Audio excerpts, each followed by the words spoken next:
The top stories for the hour. Council of Ministers approves key regulations on nuclear energy, water fees and disaster fund council.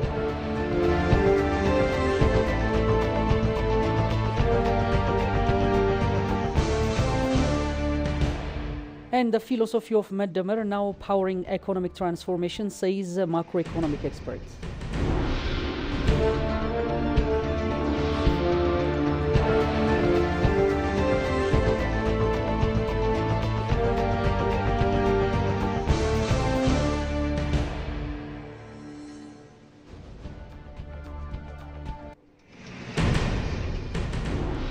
Hello and very warm welcome to EBC World, the voice of Pan-Africanism from the capital Addis Ababa. With the news, I'm Biniam Getane and daily editor Yersalem Baza along with the technical crew. Now the news in full. The Council of Ministers in its 49th regular meeting today approved 3 key regulations. First, a new Ethiopian Nuclear Energy Commission has been established to lead the country's peaceful nuclear technology efforts in areas like energy, healthcare and research. Second, the regulation was passed to allow the Ethiopian Water Technology Institute. Lastly, the council set up the generate revenue by offering services such as research, training and consulting Ethiopian Disaster Risk Response Fund Council to oversee disaster financing, ensuring better coordination and transparency. All regulations will take effect upon publications in the Nigat Gazette.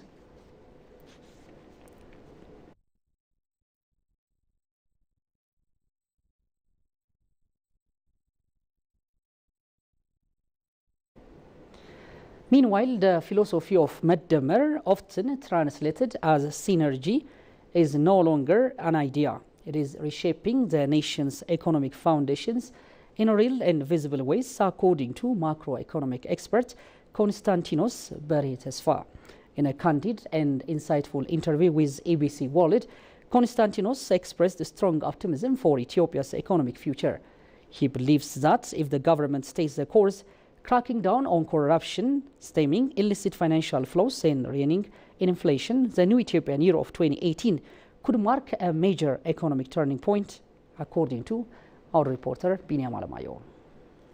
Accomplished a feat by turning its economy into the largest in the area. Medemer, the political economy treatise authored by Prime Minister Abiy Ahmed, offers a bold and comprehensive roadmap for Ethiopia's political, social and economic transformation. At its core, Medemer, which translates to synergy, seeks to harmonize seemingly opposing ideologies, blending elements of liberalism and socialism into a uniquely Ethiopian framework centered on unity, inclusivity, and cooperation. The philosophy envisions a nation where collective effort transcends division, aiming to build a more cohesive, equitable, and prosperous society for all citizens. One of those taking a closer look at the economic implications of Medemer is Konstantinos Beretesfa, a seasoned economist. In a recent interview, he praised PM Abiy for candidly acknowledging the structural challenge facing Ethiopia's economy and comprehend the way Medemer integrates a participatory development approach, particularly as outlined in Chapter 2 of the PM's latest book, The Medemer State. Of itself, Ethiopia achieved. So the book outlines how do we bring in this participation and inclusiveness in development. And this is the fundamental thing lacking in the Ethiopian development ecosystem, because government comes up with policy and then government implements the policy. The room for participation of the rural people is not there, and the book says it very well. So how do we do this? It's very easy. It's a question of training. Straightforward. While Konstantinos painted an overall optimistic picture of Ethiopia's economic trajectory under the Medemer blueprint, he also sounded a note of caution, saying that genuine, inclusive dialogue among all sectors of the economy remains essential for turning vision into reality. So it's very important to have some kind of an inclusive dialogue on this issue between different sectors of the economy. We have professional associations, like the Economic Association, the Management Association, the labor unions, the Federation of Employers. All this have an important stake in the economy. And therefore, it's very important to have this kind of dialogue at the district level, at the Warada level, where it matters most in terms of development, because everything happens at the Warada level, at the district level. Ethiopia's idea. Reflecting on recent global disruptions from the COVID-19 pandemic to geopolitical conflicts, Konstantinos noted that both natural and man-made crises have shaken global trade and economic stability, inevitably impacting Ethiopia's own progress. Despite these headwinds, he stressed that Ethiopia has managed to leverage adversity into opportunity, enacting institutional reforms, restructuring systems, and achieving what he described as promising economic gains. What I look forward is now, with the major policy changes that are coming in, and hoping that peace will prevail in parts of Ethiopia that we have challenged. And the ruling party has said that they are going to work on good governance. Good governance means curtailing corruption, curtailing illicit financial flows, curtailing illicit trade. If we do this, the next Ethiopian year, 2018, will see tremendous improvement in the economy. Like apparel, textiles, ceramics, footwear. As Ethiopia navigates what he calls a historic economic transformation, Konstantinos underscored the government's firm commitment to sustainable and inclusive growth under the guiding philosophy of Medemer. Since launching the homegrown economic reform program in 2019, the Ethiopian government has laid out a clear path to stabilize the economy, curb inflation, and unlock long-term development potential. It is currently among the economies with the fastest growth rates globally. The land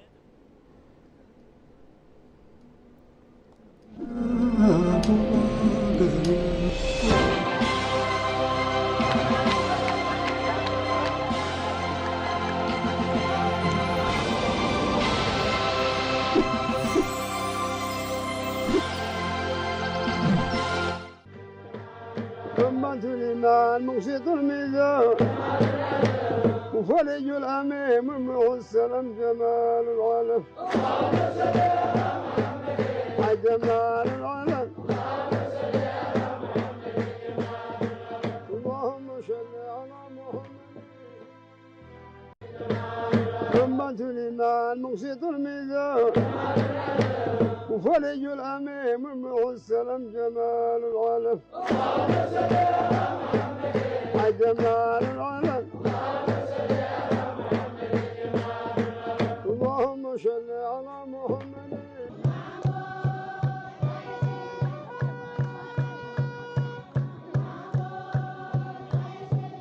ወልዩላህ ናቸው። የአላህ ወልይ ናቸው። ያው ሲልሲላን ወደ ጉራጌ ሀገር ያመጡ ከዳን ይዞ ወደ ጉራጌ ሀገር ያስገቡ እስልምናን ያስፋፉ ወልይ ናቸው።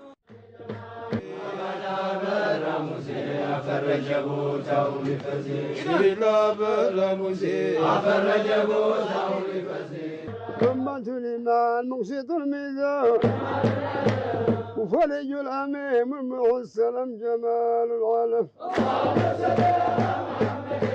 جمال العالم እጅግ በጣም ታሪካዊ የቱሪስት መስህብ ስፍራ ነው። የሃይማኖት ተቋም ማዕከል ነው።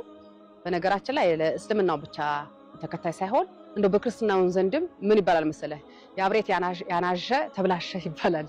ያብሬትን ያላየ በቃ ተበላሽቷል አይነት ነው። በጣም በጉጉት በጣም ብዙ ዋኑ ቱሪስቶች ከገጠር ነው ልጅ ሆኜ ሁላ ታሪኩን ሰማለው።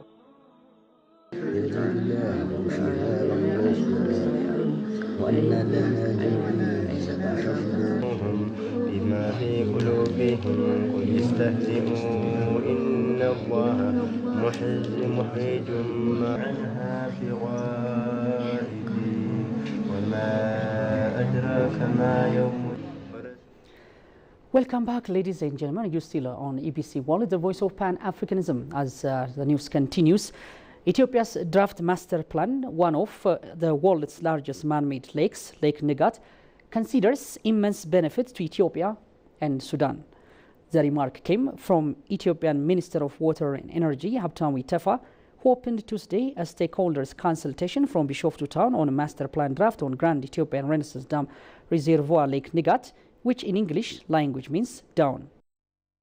It is to see about the options, how we can develop different development projects on Nigat Lake, which is the biggest one, which really we can say. To mention that this is the fourth lake in Africa in terms of the size, which we feel proud about that Ethiopians, we have been concerned about our water development in the previous years. Our forefathers have been really paying significant sacrifice to achieve what today we are talking about, especially implementation of GERD, which signifies unity of our Ethiopians, our people and our friends. Well, that is well done. Now the issue is, what shall we do with the water that we are having beyond the dam? The energy is one of our alternatives, which we primarily built the dam for that reason. The forum has brought together all relevant stakeholders, including federal ministries, civil society organizations, political parties, private sector and media houses, among others. Speaking on the project included the master plan, Minister Habtamu said they will have huge significance to Ethiopia and downstream countries. This will boost the economy of the nation, Ethiopia, and as well the region of Benishangul region. Next to the economy, it will create opportunity for our youngsters who are really not getting good opportunity of job in Ethiopia. We do have graduates in different fields of professions, engineering or agriculture or social, whatever we name. So all these projects, when we get them on ground, it will be really an opportunity for that one. That is what does it mean.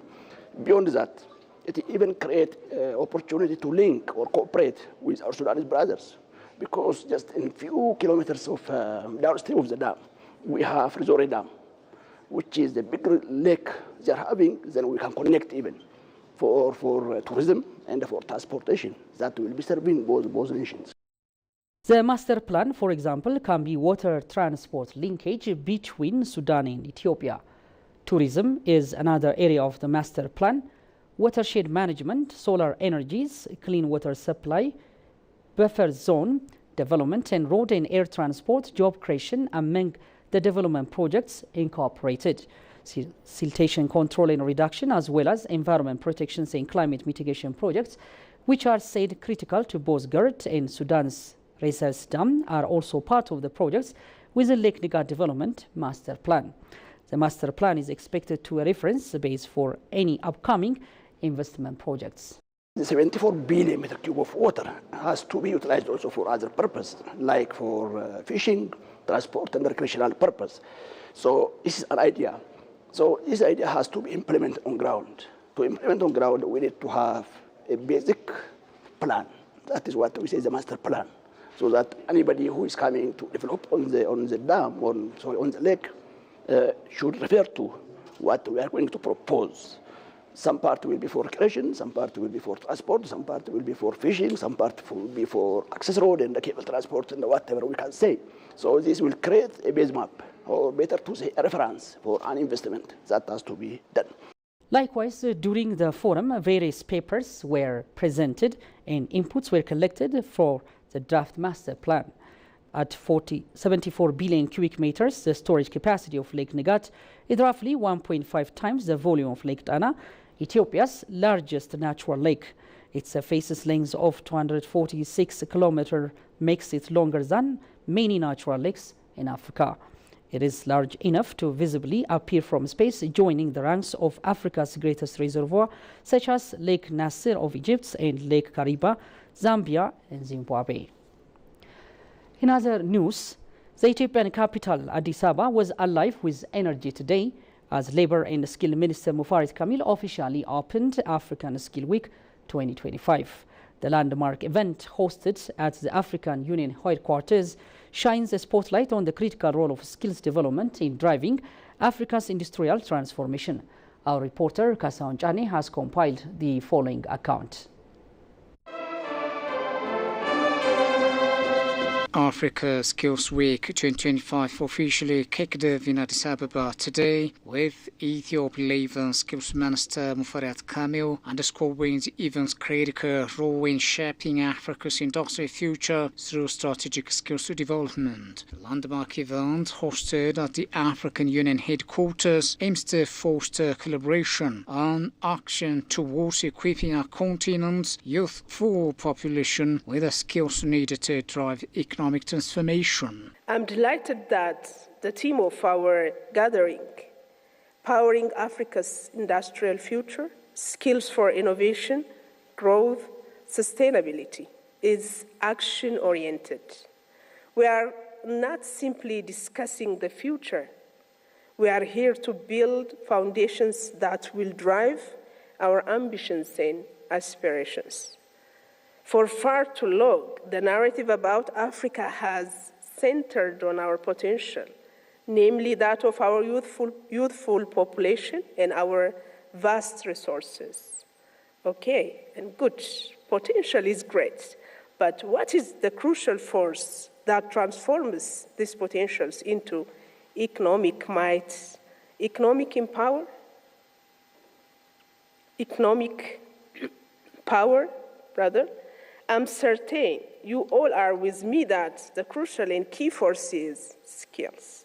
Skills hold the knowledge, the precision, the ingenuity that allows us to move beyond simply extracting raw materials to actually manufacturing our own prosperity. According to Minister Muferiat, Ethiopia is committed to a comprehensive approach to technical and vocational education and training activity built upon a foundation established by Ghana during Africa Skills Week 2024. As your host, Ethiopia understands that the investment on skills development must be comprehensive and inclusive.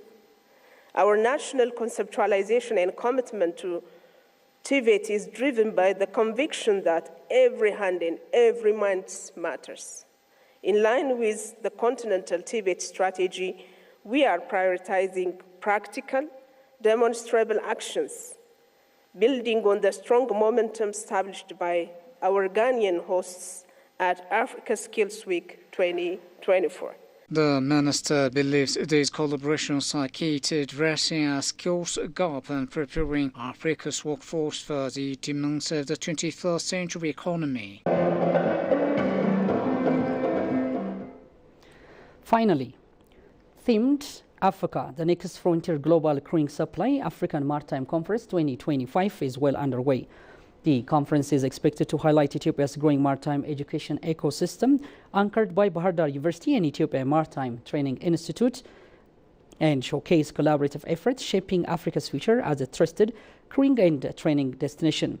In his keynote address, Ethiopia Ministry of Transport and Logistics, Alemu Sime, has reiterated Ethiopia's commitment to extend to promoting green transportation by leveraging renewable energy potential, a vital step for a sustainable maritime industry.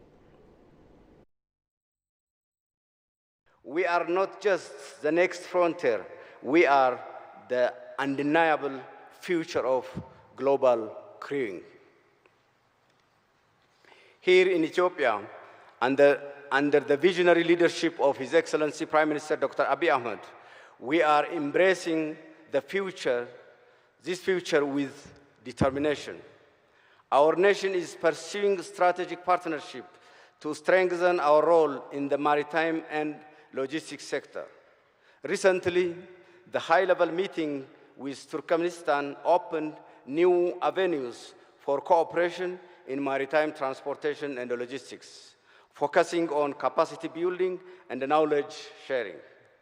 Furthermore, our commitment extends to promoting green transportation by leveraging our renewable energy potential, a vital step for a sustainable maritime industry. While landlocked nature of Ethiopia is a deep-seated historical injustice and artificial constraint imposed upon a nation with a rich and sovereign maritime history, our aspiration for maritime excellence are boundless. Ethiopia now has more than 2,000 active seafarers globally serving as engineers and cadets. Meanwhile, Chief Executive Officer at YCF Managing Francisco Joubert, for his part, said that across the continent, something powerful is happening quietly and steadily. Across the continent, something powerful is happening, and steadily. Maritime education is no longer a novelty. It's becoming a movement. We now have more than 150 academies from West Africa, East Africa, Northern Africa to Southern Africa to right here in Ethiopia. Thousands of cadets are in training, and enrollment is rising every year.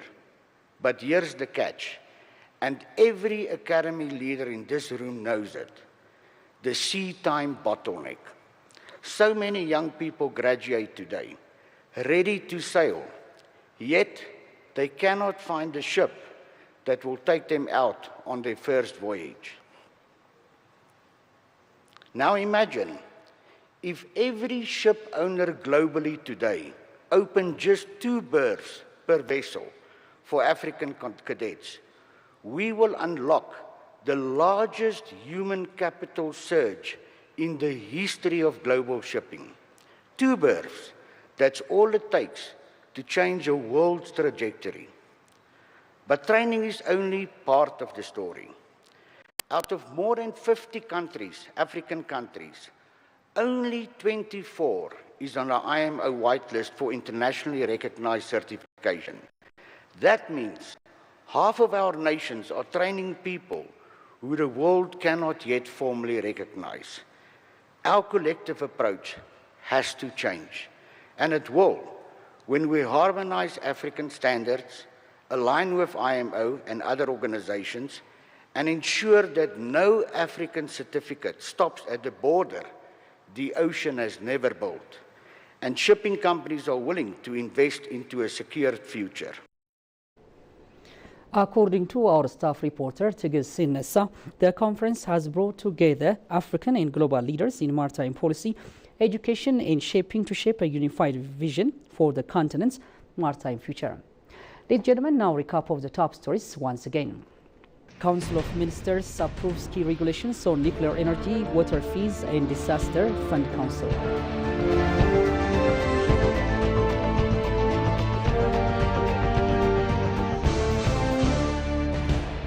And the philosophy of Medemer now powering economic transformation, says a macroeconomic expert.